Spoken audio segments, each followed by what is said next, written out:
Good morning, viewers. It's Tuesday morning, April 15, 2025, and I'm your host, Sunil Thakker of Sunny Talks Money.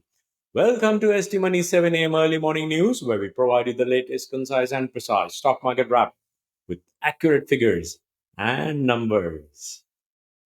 Wall Street on Monday finally caught a respite from the deep sell offs and unusually sharp swings that have raced through markets ever since President Donald Trump unleashed his global trade war.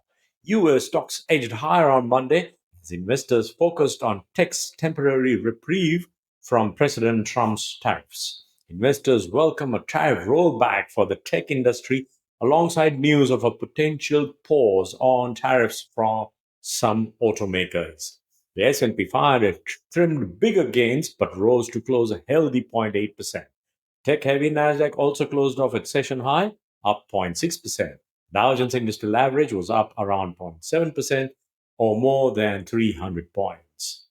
Uncertainty over future tariffs kept a lid on optimism, with the main indexes finishing off their highs of the day. Investors remain worried about how companies will manage supply chains as more changes are expected on the tariff front. The S&P 500 remains down about 8% for the year so far. Technically, the S&P 500 is now in a death cross pattern, which marks a spot where a shorter-term correction could turn into a longer-term downtrend. A death cross occurs when the 50-day moving average slips below the 200-day moving average. History suggests the ominous sounding signal may not necessarily mean equities face more significant downside. The CBOE Volatility Index, Wall Street's fear gauge, eased to 30.89, its lowest closing level since April 3. The United States unveiled the exemptions on Friday, but President Donald Trump said on Sunday that he would be announcing the tariff rate on imported semiconductors over the next week. Mega cap tech companies like Nvidia and Apple scored a significant victory over the weekend when it was revealed that the US had excluded smartphones, computers, memory chips, and several other consumer electronics from tariffs, a filing showed late Friday. The news boosted some global technology stocks, including hardware companies such as Apple and Dell, and chip stocks like Micron. The tariff exemption leads to a big reprieve for companies that make many items in China. Shares of iPhone maker Apple rose 2.2%, Dell Technologies gained 4%, and HP climbed 2.5%. Apple gave the S&P 500 its biggest boost as the White House exempted smartphones and computers from new tariffs. At the same time, an index of semiconductors rose 0.3%. Nvidia announced on Monday that it will make supercomputers that power artificial intelligence entirely in the US. The company says it will be the first time AI supercomputers are completely built domestically. However, shares of top chipmaker Nvidia were down 0.2% on the day. Trump and his top advisors have sowed confusion in recent days on the future of its tariffs on China and on specific sectors. The Trump administration has sent some mixed signals on the tech tariff changes.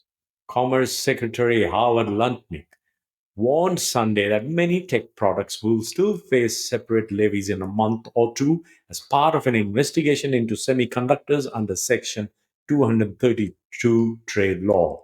Lutnick said that those electronics would soon be covered under levies that he said would be separate from those imposed on specific countries. Trump himself added to the muddied message when he said in a lengthy Sunday post on social media that there were no exceptions for these products.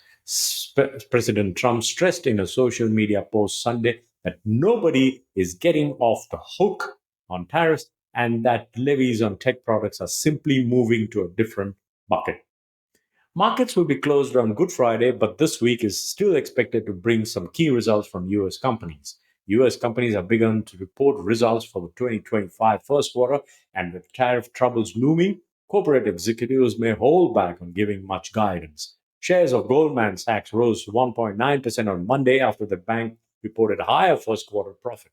Quarterly results from companies including Netflix and United Health Group are also on the radar this week. Also gaining were some drug makers after Pfizer said it would end the and its experimental weight loss pill. Pfizer shares ended 1% high. The president said on Monday afternoon that he's looking at some tariff pauses to help car companies. Shares of automakers like Ford and GM perked up on the news.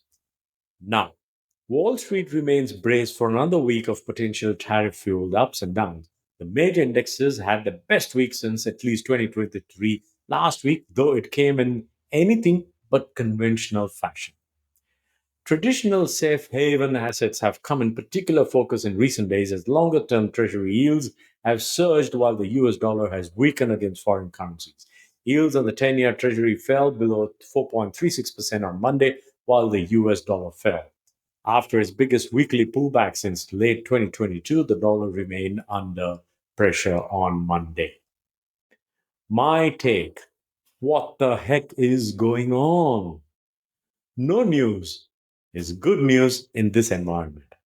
Nobody is saying the bottoms are in, though everybody is hopeful they are. But things can flare up at any time. One press conference or post on X could spark new headwinds. There is a huge potential for these tariff exemptions to be rolled back at any moment. As a business operator, one cannot really have any faith that there's going to be any stickiness or a long lasting policy in place here. Really, what is currently present is that there is just continued uncertainty and inability for consumers and businesses and investors to plan much going forward or have reason to commit to long term spending plans. The experience of the last couple of weeks is it feels like the administration is trying to get its footing on the international trade policy in real time. Everybody knows the future is going to look a fair amount different than the past. But how? And that's where everyone is trying to figure out what the heck is going on. And that's the wrap for today, my dear viewers. And if you got value from this, please do subscribe, like, and share this video as much as possible. You can contact me at st@st-money.com for any further information. I'll see you again tomorrow morning. In the meantime, happy investing, stay inspired, and remember, it's all about money.